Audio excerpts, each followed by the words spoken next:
Chapter 6. Tom Sawyer. Read the lesson. Aunt Polly searches and screams for Tom Sawyer. She wants to confront her nephew about some missing jam. Tom, however, is able to outwit his aunt and slips away. But Aunt Polly loves him so much that she cannot be too harsh with him. She wants to punish him, so she thinks of a plan to punish him. Now read out what the plan was. Tom, no answer. Tom, no answer. Where can he be? Aunt Polly asked herself. He must be somewhere here. She went to the door, looked out into the garden, and then shouted again. Tom, no answer. The old lady stood there thoughtfully. Suddenly she heard a sound behind her. She turned around quickly. There was Tom near the cupboard door. There was jam all round his mouth.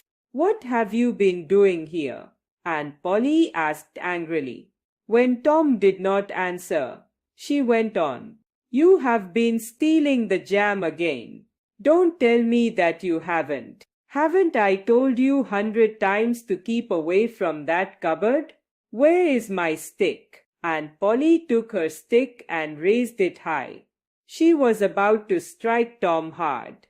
Look behind you, Aunt, shouted Tom. Aunt Polly looked behind her. This was Tom's chance. He rushed out of the house. He climbed over the fence. Soon he was far away. Aunt Polly was angry, but she had to laugh. He is a bad boy, she said to herself. But I love him. He is my poor dead sister's boy, and I must look after him. I don't like to hit him, but I have to. If I don't punish him, he will grow up lazy and wicked. Yes, I must be strict. Aunt Polly sighed. I will have to punish him for stealing the jam. But how? I know tomorrow is Saturday, and there is no school on Saturdays. The boys have a holiday, but I'll make Tom work. That will punish him. The next day was Saturday. The school was shut. All the boys in the town were free. It was a beautiful day. The sun was shining and the birds were singing. The trees and flowers were looking so fresh and lovely. Tom, of course, wanted to go swimming like all the other boys were going. Tom came sadly out of the house. On one hand he held a long brush. In the other hand he carried a bucket which was at full of whitewash. His aunt was making him whitewash the fence. Tom looked sadly at the fence. How high it is, he thought. Indeed, the height of the fence was 9 feet, and its length was 30 yards. Tom put his brush into the whitewash. He drew it slowly across the fence. It made a very small white mark. Tom tried again. Another very small white mark. Tom sat down and sighed heavily. He took out all the things that he had in his pockets. He had some marbles, some pieces of string, and 2 or 3 broken toys. No one will whitewash the fence for these, he thought. No, I must think of a better plan. He thought and thought. Soon he had an idea.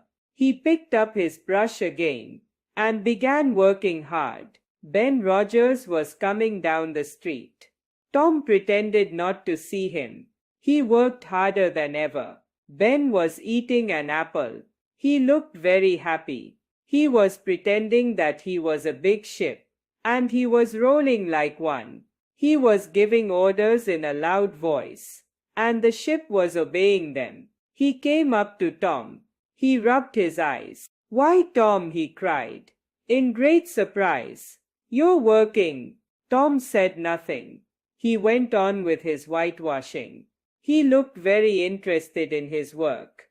"Tom, you're working," Ben repeated. "Oh, it's you, Ben. I didn't notice you."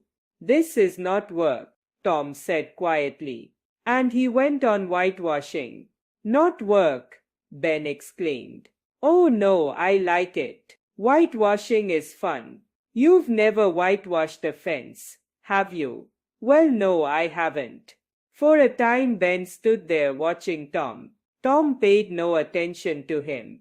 All his attention was given to his work. At last Ben said, "Let me whitewash a little." "Oh no, Ben. I'm going to make this fence look fine. I've promised Aunt Polly. Besides, it's interesting. Let me do just a little," begged Ben.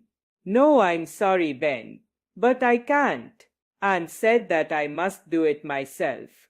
If you do it, you'll make a mistake. You'll spoil everything. It's looking very nice now. I shall not make a mistake. I'll be careful. You can have my apple if you let me." Slowly and unwillingly, Tom handed the brush to Ben. Ben worked hard. He soon grew hot, but he went on working. Tom sat there watching and eating Ben's apple. When Ben had done enough, other boys came along. At first they laughed at Tom, as Ben had done, but soon they were whitewashing the fence. Of course they had to pay Tom before he let them help him.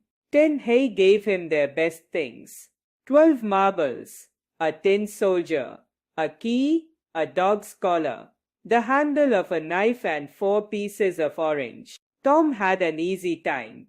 He did not work, but soon the fence had 3 coats of white